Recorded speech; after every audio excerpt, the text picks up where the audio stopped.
स्वागत है दोस्तों आप सभी को टेकी यूट्यूब चैनल पर। आज के इस वीडियो में मैं आपको बताऊंगा मैसेंजर पे टाइपिंग इंडिकेटर को हम कैसे ऑन या ऑफ कर सकते हैं।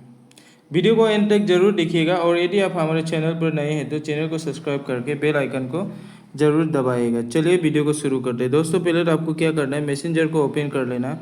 मैसेंजर को ओपन करने के बाद कोई भी आप चार्ट को सिलेक्ट कर लेना है।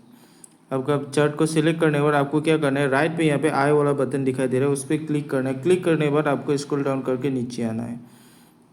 जैसे आप नीचे आओगे आपको यहाँ पे टाइपिंग इंडिकेटर शो हो रहा है, इसको क्या करना है, ऑफ करना है।